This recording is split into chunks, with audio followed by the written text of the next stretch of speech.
Pursuant to 28 U.S.C. Section 1746, I, James Damiano, declare under penalty of perjury that the following statement is true and correct. This article is written in regard to Bob Dylan's stealing of James Damiano songs. Showtime for the government. Notice. This document is evidence in a federal lawsuit against Bob Dylan, of which, if you continue to read, will certify you as a witness. I would like to draw attention to and credit a witness, Brad Wright, who, despite being one of the greatest admirers of Bob Dylan, displayed an infinite and immeasurable amount of honesty and integrity in testifying by adhering to the truth. Brad's testimony, referring to backstage meetings at Bob Dylan's concerts, can be reviewed in James Damiano's movie, 11 Years, Bob Dylan's Stealing of James Damiano's Songs.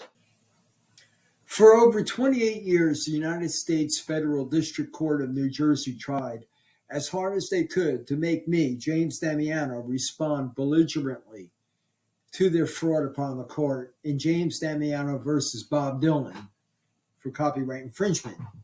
It would be impossible to express the amount of discipline that I was required to display over a period of 28 years, where I had made motions and requests to the court without ever receiving a response, other than Judge Simandl's January 2003 response stating, "The issues arise whether, with the passage of time, the protected materials will continue to have the heightened degree of confidentiality which they were found to enjoy in earlier years. If not, is the future continuation of the injunction against use of confidential materials warranted?"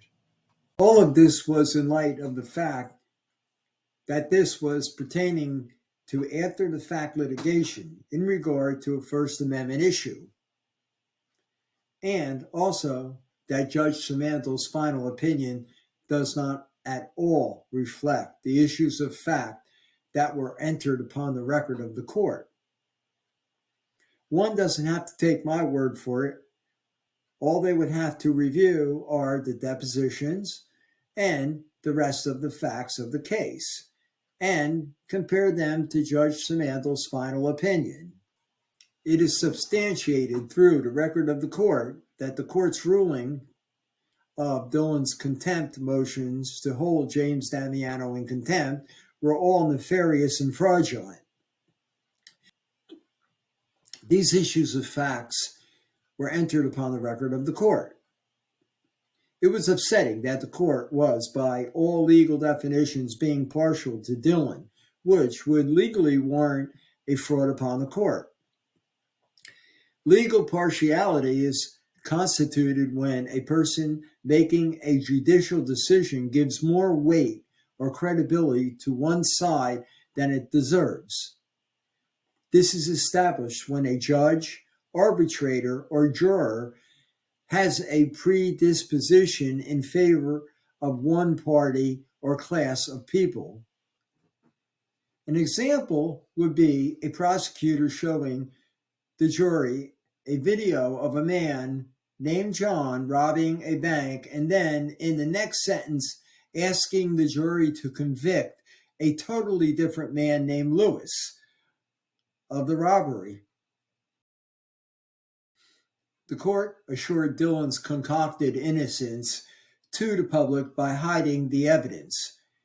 Not only did the court afford Dylan more weight in judicial rulings, the court also disregarded blatant admissions of guilt by Bob Dylan's witnesses, a documented and validated 11-year association between Damiano and people in Dylan's entourage, a substantial and validated 11-year Bob Dylan solicitation of James Damiano's music, 48 hours of deposition materials that incriminated Bob Dylan, the music analysis of James Damiano's high-honored, Harvard-graduated musicologist who stated that Damiano and Dylan's Grammy-nominated song Dignity contained the exact melodic arc.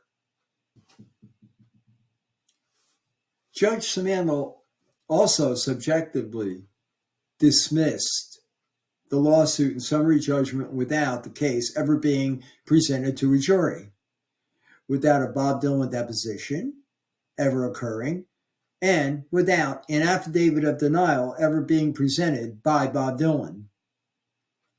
It is also substantiated through the record of the court that Judge Simandl's final opinion does not reflect the issues of facts that were entered upon the record of the court. In other words, it does not get any more despicable, disrespectful, or scandalous than this. The link to James Damiano's website, listed in the description section of this video below, verifies and legally substantiates James Damiano's claims against Bob Dylan and the United States Federal District Court of New Jersey, so overwhelmingly that the court should actually be named as a defendant along with Bob Dylan.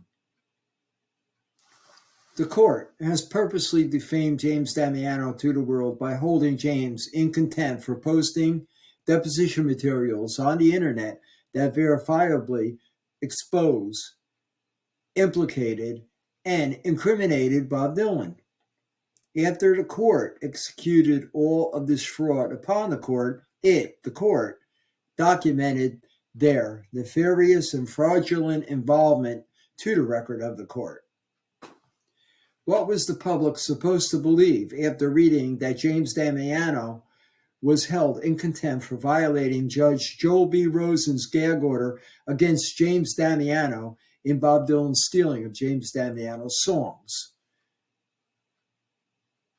I could only guess that they would believe that James Damiano did something wrong or even criminal. Most people would not distinguish civil contempt from criminal contempt. What they would most likely remember would be the guilty ruling. The court never told the public that all along I, James Damiano, was making motions and requests to the court for permission to release my movie, 11 Years, Bob Dylan's Stealing of James Damiano's Songs, which the court never responded to. There is still, to this date, a request to the court requesting permission to release the movie 11 Years, Bob Dylan's Stealing of James Damiano's Songs, that was filed 27 months ago on July 1st, 2022. This is the epitome of the expression justice delayed. The substantiated and verified proof that I, James Damiano, can defend myself against their false and nefarious allegations against me is that for over 26 years I have been emailing and sending via U.S. mail the United States Justice Department the documented evidence in various media sources like DVD, thumb drives, emails, and so on, in which the Department of Justice only responded once through the United States Marshals Service, who actually, in mind and spirit, reacted favorably to me, James Damiano. Let us think about this specifically. The information contained in this document has been sent to the United States Department of Justice and also thousands upon thousands of attorneys at their various law firms. How far will the government take this? How much more fraud will they commit? And the real kicker is the same information was sent via email to every attorney at Bob Dylan's law firm, Gibson Dunn, none of which upheld their oath to report this massive fraud upon the court to the proper authorities. You don't have to be a genius to know that if not every word of this statement was true, that I, James Damiano, would be arrested, tried, convicted, and properly incarcerated. It's a constitutional challenge.